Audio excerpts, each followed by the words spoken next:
There's a sacred place in Baton Rouge, a place that satisfies the adventurous soul. For over a century, Harley-Davidson has been like a religion to many. Where the road is our cathedral, and hymns last for miles. Where freedom's call is answered by a deep rumble, and open spaces beckon around every bend. Brothers and sisters, let us pray.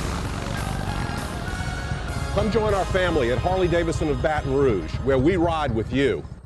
Welcome back. I'm T.W. Robinson, and you're watching L.A. Rider, Louisiana's favorite motorcycle television show. Well, one thing about riding around Louisiana is that you'll never run out of interesting places to go or unusual things to see. Take frogs, for example.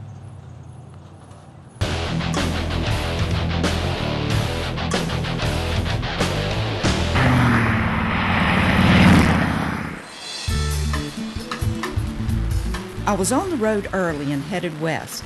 I've kissed a lot of frogs in my search for the perfect prince, but I've never been to a town full of them.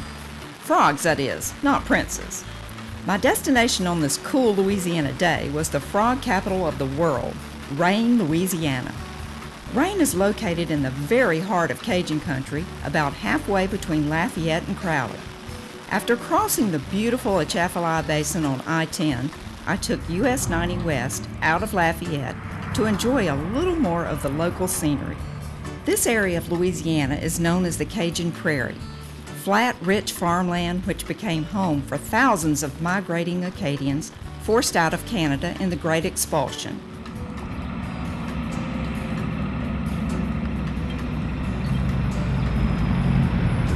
Cajuns may be the reason that Rayne became a town, but frogs made it famous. Where else could you find a frog fountain but in the frog capital of the world? In the 1880s, the Weil brothers from Paris began exporting frogs from Rayne to the tables of some of the finest restaurants in New Orleans. Soon, menus across the U.S. carried frog legs from Rayne, Louisiana. And the rest, as they say, is history. Today, the frog export business no longer exists, but there are tributes to Amphibia anura everywhere.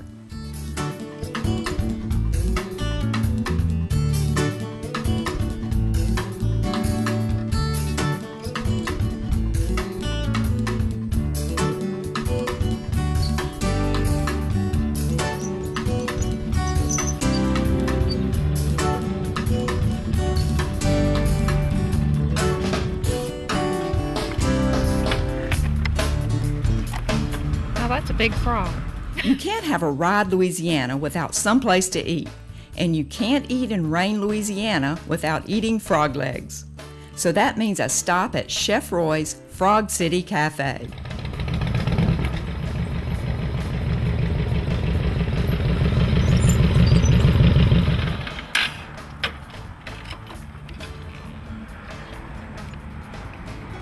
Well, here we are at Chef Roy's Frog City Cafe. Let's go in and see what frog legs taste like.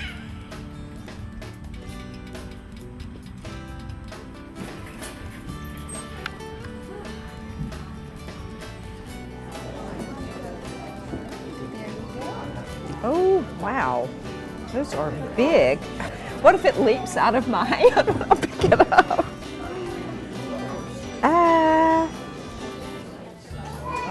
I guess you eat it just like chicken.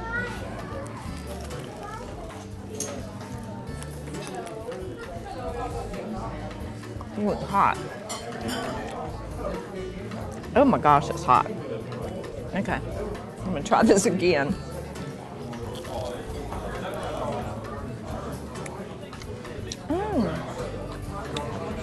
I did it. Caroline ate frog legs for the first time today, and the jury's still out on that, but is that, a lot of people order those? Most people don't, but the people that really do order the frog legs really like them. Now, what's the favorite dish here? Probably crab white leg, and it's 2 pieces of fried eggplant, a crab cake, and this really delicious cheesy crawfish sauce, and they add crab meat to it. That's one of the favorites. And we also have a Chef Roy's platter, which comes with basically everything we have: fried catfish, shrimp, stuffed shrimp, blackened catfish, crawfish etouffee, fried oysters, shrimp en brochette, so you basically can't go wrong with that. Having had my fill of frog legs, it was time to do a little more sightseeing. Frogs may have put rain on the map, but this cemetery at St. Joseph's Church put rain in Ripley's Believe It or Not. For some unknown reason, when this cemetery was originally laid out in the 19th century, someone forgot to bring along their compass. And according to Ripley's, it is the only cemetery in the United States where the graves run north and south, rather than east and west.